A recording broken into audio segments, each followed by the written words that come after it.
कक्षा 9वीं 10वीं की कक्षा में आप सबका स्वागत है। मैं कविता शर्मा, एवीएम ब्यावर। विषय संस्कृत है अपना।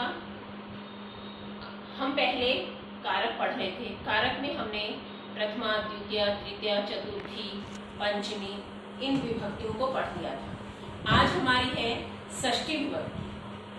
षष्ठी विभक्ति का वैसे तो बताया था कि संबंध कारक संस्कृत में नहीं होता है, लेकिन विभक्ति तो षष्ठी होती है ना। तो उसमें लेकिन संबंध ही होता है, क्योंकि संबंध के योग में ही षष्ठी विभक्ति का प्रयोग किया जाता है।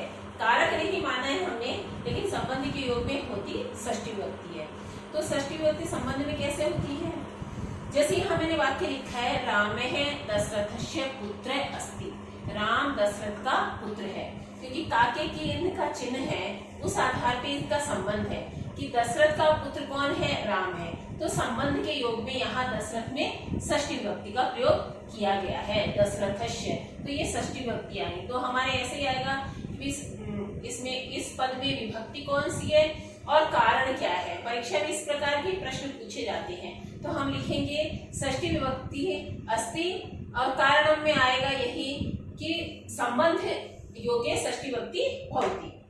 दूसरा हमारा इसमें कारण है, मैंने लिखा है कि नीचे लिखे गए पद, मैंने कुछ पद लिखे हैं, इनके योग में षष्ठी विभक्ति होती है। जैसे अधः, ऊपरी, पुरः, समक्षम, समीपम, मध्य। यदि ये इन पदों का प्रयोग आए तो षष्ठी विभक्ति का प्रयोग किया जाता है। जैसे मैंने एक वाक्य बनाया है, वृक्षस्य उपरि खगा सन्ति। तो मैंने यहाँ ऊपरी पद को लिया है, तो जहाँ ऊपरी पद का प्रयोग किया तो मुझे षष्ठी विभक्ति का प्रयोग करना पड़ा। वृक्षस्य उपरि, वृक्ष के ऊपर पक्षी है।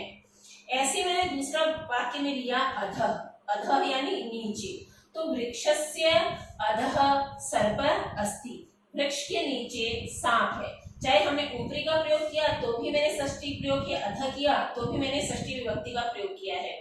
तो ऐसे ही अपने अधः, ऊपरी, पुरः, समक्षम, समीपम, मध्य ये पदों का यदि प्रयोग आए तो हमें षष्ठी विभक्ति का प्रयोग करना है। तो इनके योग में षष्ठी विभक्ति का प्रयोग किया जाता है। तीसरा अपना बिंदु है, बहुत से पदार्थों में यदि एक की विशेषता को प्रकट किया जाए, यानी हमारे खूब सारी चीजें हैं, उनमें से हमें एक को विशेषता देनी है, एक को विशेषता साबित करनी है। तो जब एक की विशेषता बताई जाती है, या फिर हम तमक प्रत्यय का प्रयोग करें। तमक प्रत्यय का भी प्रयोग तभी किया जाता है जब एक की विशेषता बताई जाती है। जैसे पंचमी में हमने पढ़ा, तरफ में दो पदार्थों की तुलना की जाती है तो तरफ प्रत्यय का प्रयोग आता है, और जब समूह में तुलना की जाती है तो तमक प्रत्यय का प्रयोग आता है। तो दोनों के योग में षष्ठी विभक्ति भी होती है और सप्तमी विभक्ति भी होती है। जैसे मैंने यहाँ वाक्य बनाया, कविनाम कविषु। तो कविनाम मैंने षष्ठी विभक्ति लगाई है, कविषु मैंने सप्तमी विभक्ति लगाई है। तो षष्ठी विभक्ति का भी प्रयोग होता है, इसमें सप्तमी का भी होता है। कविनाम या कविषु। कालिदास है श्रेष्ठ अस्ति, कवियों में कालिदास श्रेष्ठ है। तो हमने क्या किया, यहाँ बहुत से में एक कालिदास को हमने श्रेष्ठ बताया, तो यहाँ मैंने षष्ठी और सप्तमी दोनों विभक्ति का प्रयोग किया है। ऐसे ही श्रेष्ठ के स्थान पे यदि श्रेष्ठ तमह लिख दे तो यहाँ तमक प्रत्यय आ गया, तो भी तमक प्रत्यय के योग में भी कौन सी विभक्ति आती है? षष्ठी और सप्तमी। मैं ऐसा भी लिख सकती हूँ, कविषु कालिदास है श्रेष्ठ तमह अस्ति, तो तमक प्रत्यय के योग में सप्तमी विभक्ति आई। यदि कवि नाम लिखा हुआ है तो तमक प्रत्यय के योग में षष्ठी विभक्ति आई। तो इस प्रकार तमक प्रत्यय के योग में या बहुतों में एक को विशेषता बताई जाए तो षष्ठी विभक्ति का प्रयोग किया जाता है, या सप्तमी, दोनों विभक्ति का प्रयोग इसमें किया जाता है। ये अपनी षष्ठी विभक्ति। अगली हम पढ़ेंगे सप्तमी विभक्ति। सप्तमी विभक्ति अधिकरण कारक के योग में सप्तमी विभक्ति होती है। अधिकरण कारक, अब अधिकरण का चिन्ह क्या है? मे पे पर। जैसे यहाँ मैंने वाक्य बनाया, वृक्षे खगा तिष्ठन्ति। वृक्षे, यहाँ वृक्ष में मैंने सप्तमी विभक्ति का प्रयोग किया है, क्योंकि वृक्ष पर पक्षी बैठे हैं। तो यहाँ इसका ये आधार हो गया, तो यहाँ अधिकरण कारक है। अधिकरण कारक के योग में यहाँ सप्तमी विभक्ति हुई है।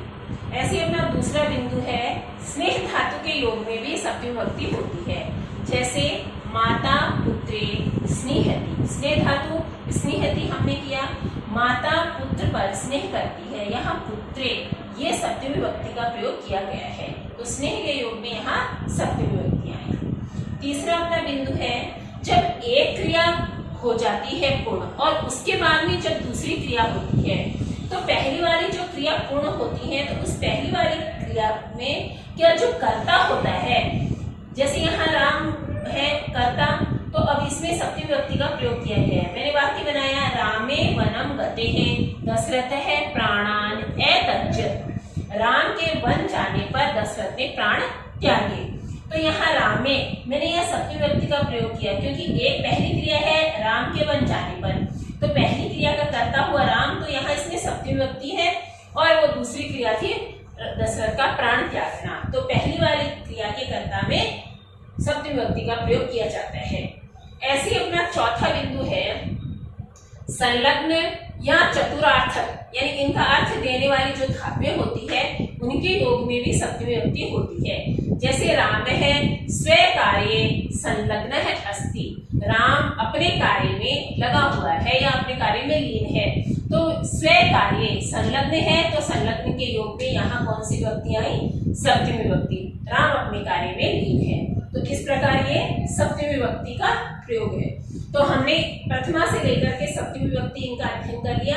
ये सातों विभक्तियों का हम ठीक प्रकार अध्ययन करेंगे। अब इसका जो कार्य दिया जाएगा यानी इनके हल जो करेंगे तो पता चलेगा हमें कि हमें कितना आया, तो हम इनका ठीक प्रकार अध्ययन करेंगे जिससे हमारे लिए यह सरल हो जाए।